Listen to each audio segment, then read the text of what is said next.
Welcome to Prime 9, the countdown show that covers the very best in baseball. Guaranteed to start arguments, not end.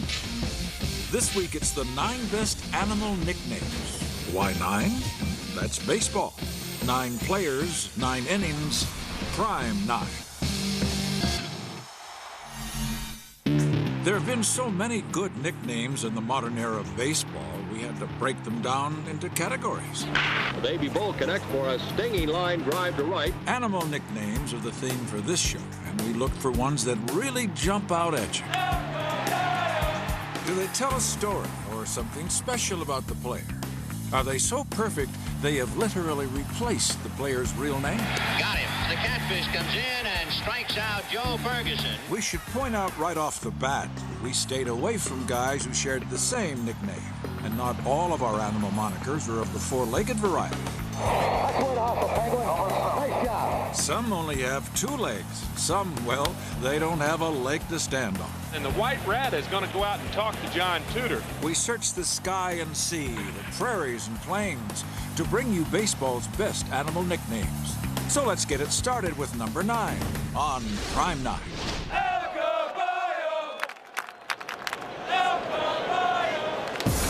Get on your horse, El Caballo, and ride. El Caballo, Carlos Lee. We think of the pack horse, the horse that we need to go long distances, the strong legs, the thick torso. It's really such an apt and fitting and perfect nickname for not only his physical presence, but his abilities on the ball field. After becoming a fixture in the Chicago White Sox lineup, the powerful and workmanlike Carlos Lee inspired a nickname from the broadcast booth. Carlos Lee just absolutely overpowered the baseball and just get a rocket out there in left center field for the grand slam. And I said, there's a horse, man. Grand slam home run by El Caballo. Of course, horse in Spanish is El Caballo. Number 18 for El Caballo. How Carlson started calling me that, and you know, since that day on, now everybody's calling me that. When they call it Caballo, that means he's a guy carrying the load with your team. Number 5 for El Caballo, and this game is tied at 3. Carlos was the man. He was the RBI guy. He was the guy, he got the bigger hits. El Caballo. The horse rides again. Twice in his career, Lee's played a full 162 games, and his durability is matched only by his consistency. He's a ball player that managers and teammates could count on every year. And the nicknames followed him from Chicago to Milwaukee, Texas, Houston, and the fans have had fun with it. That nickname caught on so much. It was just perfect for him. El Caballo diving. And what a play by El Caballo. Now, if people call me, you know, El Caballo, more that they call me Carlos. He's known as El Caballo. He's not known as Carlos Lee. He's been remarkably consistent, remarkably reliable. He's been a horse. I hope you hit more runs this year than you ever did. Thanks very much, Robert. Reb Moranville was a very small guy. He was listed at 5'4" or 5'5", no more than 150 pounds, and they got the nickname from supposedly hopping around on the field. Rabbit first hopped for the Boston Braves in 1912, and Walter James Vincent Moranville would go on to make his mark as a first-rate prankster. Moranville was a very vivid character, extremely mischievous, a sense of humor and a willingness to do these very eccentric things. He was known for imitating umpires. He would stand behind them, and as the umpire was wiping his brow, Moranville would do the same. And he had a way of catching a pop-up in the infield where he would hold his glove at his belly, let the ball hit off his chest and bounce into his glove. And Rabbit was just as mischievous off the field. He would jump into a fountain outside the hotel. He would eat a goldfish. He would hang outside a hotel window on the 20th floor by his fingertips just to frighten his roommate. And he got away with all of it because he was such a phenomenal ball player. Not to mention durable. In fact, this slick-fielding shortstop's career spanned an amazing 3 decades. He played 23 seasons at shortstop in the National League and was regarded as one of the best shortstops of his era. Still today, Rabbit holds the career mark for most putouts at short and is 5th all-time in assists. Even though he wasn't much with the bat, his defensive prowess really grabbed the attention around baseball. Rabbit won a World Series in 1914, was often an MVP candidate, and is considered one of the top shortstops of his time. Still, for those who played with and against him, Rabbit is best remembered for making them smile.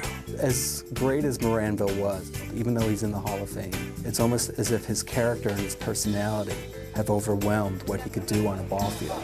Okay. Moranville is one of the great characters that the game has ever produced. Welcome back to Prime 9, featuring the best animal nicknames that have been bestowed on players. We've covered our first 2, which means it's time for number 7. Joe Medwick, you remember, is an outstanding batter. Joe Medwick seemed like he was born to hit a baseball. Let's watch him and learn something from the technique which won for Joe a National League batting championship. He was probably the premier National League basher in the 30s. Note that he has a comfortable stance and that he has complete confidence in himself. He led the National League in extra base hits 3 straight years, from 1935 to 37. He had a run of 3 straight seasons in which he led the league in RBI, an accomplishment no other major league ball player would accomplish for another 40 years. Medwick had a ferocious swing. His nickname, not so much. He was known as Ducky. A woman apparently saw him in a swimming pool, said he swims around like a duck, and his teammates never let him live it down. They started calling him Ducky and Ducky Wucky. He did not like the nickname whatsoever. They also called him Muscles, which was a little more complimentary. A much nicer way of describing his physique, and much nicer for his ego. You didn't want to upset him too much. If you got on his wrong side, he would suddenly punch you out, because he was pretty quick with his fists. In 1937, it was pitchers who wanted to duck when Ducky came to bat, for he had a season for the ages. He won a Triple Crown in 1937. 31 home runs, 154 RBI, a 374 batting average. All the best in the National League, making Medwick the last National League Triple Crown winner the game has seen. It rolls off the tongue. We know Ducky Medwick, the Triple Crown winner of 1937.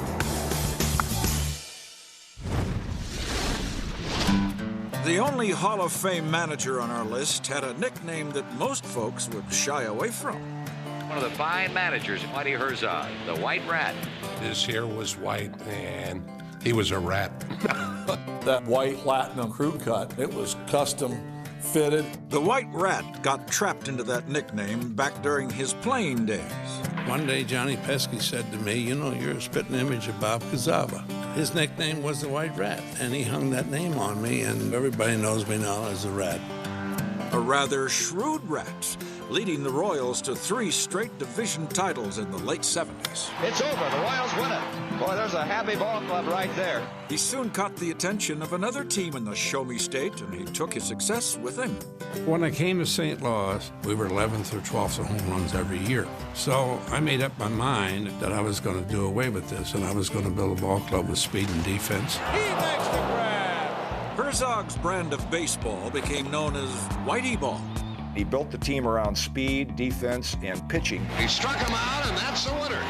Because at the time, Busch Stadium was a huge ballpark, very difficult for home run hitters. Whitey was a manager that loved speed. There goes Coleman, stolen base, Vince Coleman, number 100. The Rat, that was just a moniker, a nickname for how shrewd he was, how tactical he could be. Frommer stealing off. He is safe, and the Cardinals win. He was tough. He would take no prisoners in any situation. And manager Whitey Herzog is not too happy. He was the guy you wouldn't second guess. Whenever he made a decision, everybody on that bench believed in what he was doing. The Cards won a World Series title in '82 and 2 more pennants in the decade, thanks in great part to the White Rat. You talk about a good nickname. That one was custom built. Welcome back to Prime 9, featuring the game's best animal nicknames.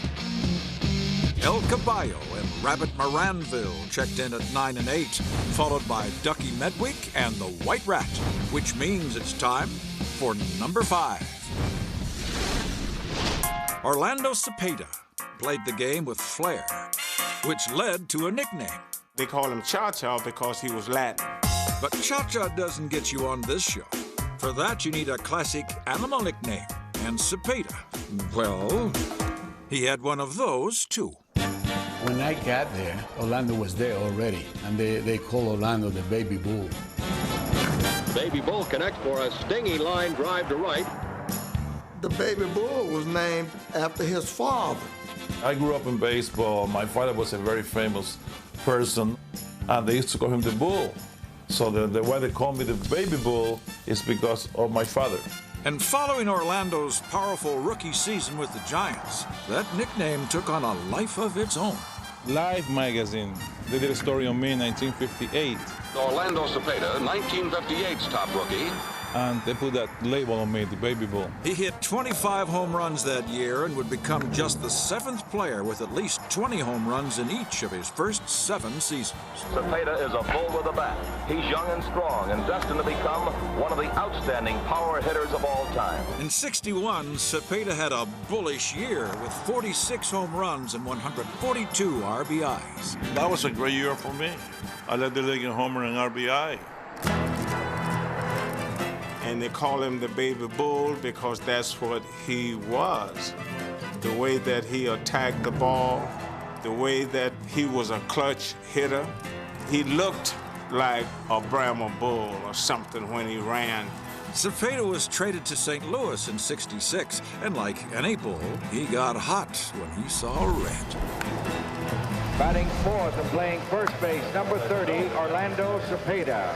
In '67, Orlando was the NL MVP and a World Series champion. Cepeda's a Hall of Famer, and, we had a number of Hall of Famers on that ball club.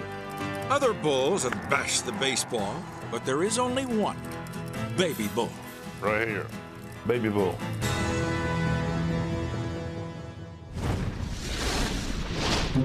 I remember Walt Austin, who was managing the Dodgers. Whenever Phil Regan would come in the game, I could hear the guy saying, uh-oh, the vulture is coming in. Originally a part-time starter in Detroit, Phil had 3 double-digit win seasons before being traded to L.A. late in '65. The Dodgers at the time did not need starting pitching. Sandy Koufax was coming off his phenomenal 1965 season, so the Dodgers put Regan in the bullpen. And then the perfect storm ensues.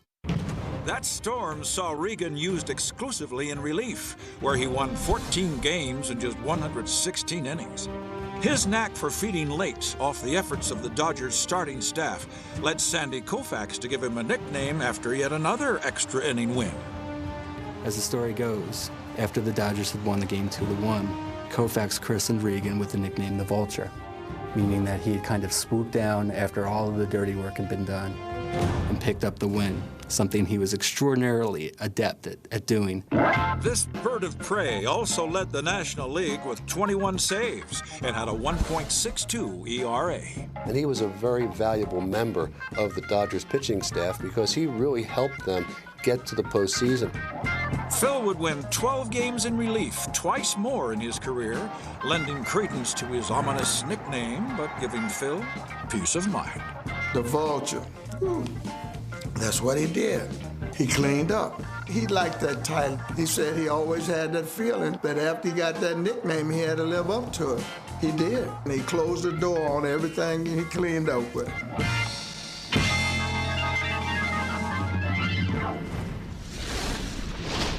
From scavengers to snakes, where Dave Parker laid in wait as the Cobra.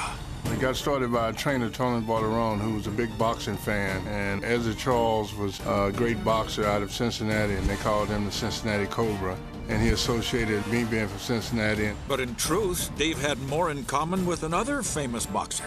Parker was almost the Muhammad Ali of baseball at the time. He wasn't afraid to speak out, say he was the greatest, and then prove it. You can't handle that kind of pressure. I'm used to hitting 300, remember? 77, 78, and 79, he was the best player in the National League, maybe even in all of baseball. The Cobra won batting titles in both 77 and 78, and did so with a serpentine stance. So I held my bat close to my ear and wiggled it and stopped it. And the Cobra is caught. Well hit, deep home run! He was so strong when they uncoil and hit. Even if he breaks the bat, he get a blooper over the infield.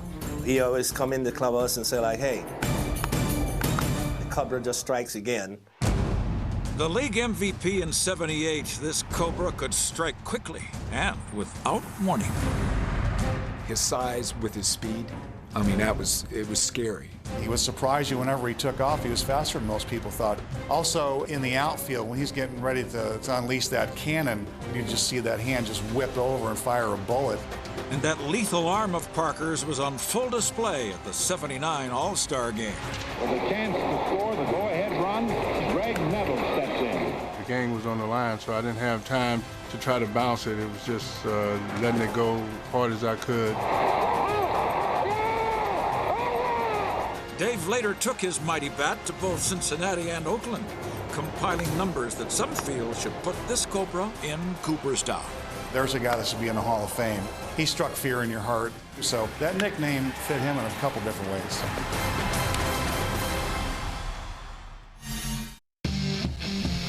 We now return to Prime 9, where this week we're featuring the game's best animal nicknames.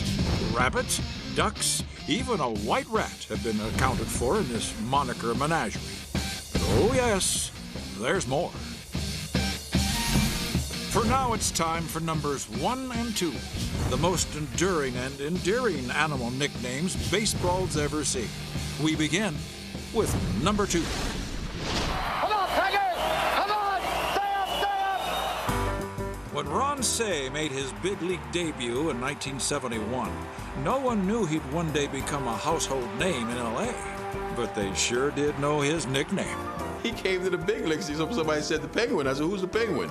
And here comes this guy. He's Ron Cey. He's the Penguin. The Penguin, the power-hitting Ron Cey. It came in college at Washington State University. My head baseball coach there, Chuck Bobo Brayton, nicknamed me the Penguin. All that funny little stride, kind of moved like a penguin, especially running, rounding the bases.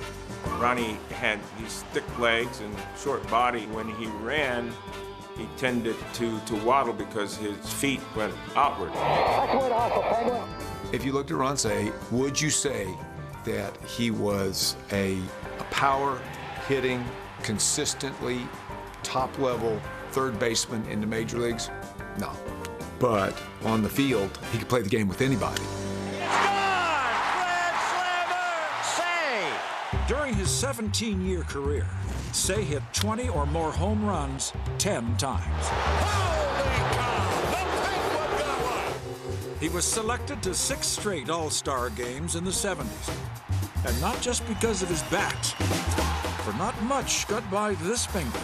Great little fielder, not the biggest range, but boy, never drop a ball. He always knocked into big runs. And none were bigger than in the 81 World Series against the Yankees. Come on, Penguin, nice and easy. Down 2-0 Cey hit a 3-run shot in the first inning of Game 3.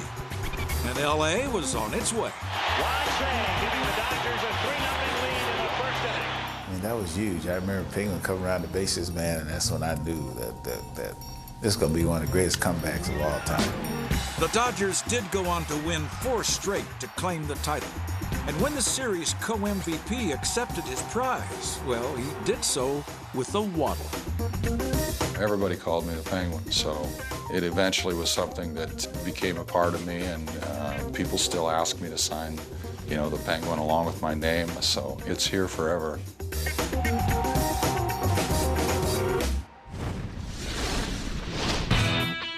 When Charlie Finley moved his Kansas City Athletics to Oakland in 1968, he made certain that everyone would notice.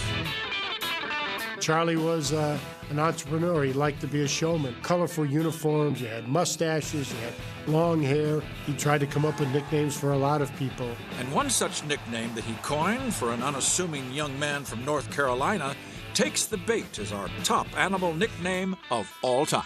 Mr. Finley said, "Do you have a nickname?" I said, "No." He says, "Well, what do you like to do?" I said, "Hunt and fish." He said, "Well, when you were 6 years old, you ran away from home, went fishing. Your mom and dad been looking for you all day. They found you. You caught 2 catfish, was bringing in the 3rd one." Says, "Now repeat it to me. That's what your nickname is from now on." And so, Catfish Hunter was born. What followed was a fish story worthy of a pitching legend. Down goes Morgan as Hunter gets his first strikeout. I think today they didn't think I had that good a fastball. And once in a while I throw it by him. Got him. The Catfish comes in and strikes out Joe Ferguson. He just had pinpoint control. He didn't break 3 digits on the radar gun. He epitomized the art of pitching. In '68, Catfish threw the AL's first regular season perfect game in 46 years. He pitched a perfect ball game and goes into the record books tonight. A Cy Young Award winner in '74. Catfish was an ace on an ace team that emerged as a dynasty. The Oakland A's win 3 world championships in a row. And when he took his talents to New York, he helped the Yankees win 2 of their own. He was the building block that I needed at that time, the foundation for the championships. He taught us how to win. He made better pitchers out of everybody. Just having him around was instrumental in the success that we all shared. Catfish retired with enough rings to fill a hand and remains the last pitcher ever with 5 straight 20-win seasons. But most important for this show, his animal nickname is etched in history at the Hall of Fame. When you say Jim Hunter now, nobody really recognizes that name. When you say Catfish, everybody remembers it. Late in Catfish Hunter's career, he'd sometimes hand the ball to Goose, a man also known as Rich Gossage, at least to his mother. Goose Gossage won or saved more than 400 games in his career and became a Hall of Famer. And if you too have dreams of someday getting to Cooperstown, well, Goose isn't a bad nickname to have. Struck him out. The Goose with another strong relief appearance. You see, also in the Hall of Fame is Goose Goslin. This Goose roamed the outfield for 18 years in the 20s and 30s and was a member of the only 3 Washington Senators teams to play in the World Series. Now, we're not saying that the nickname Goose will guarantee you an eternal nest in Cooperstown, but the next time you're there, be sure to check out the 2 plaques with Goose on the front. Hey, it's worth a gander. That's our Prime 9. What's yours?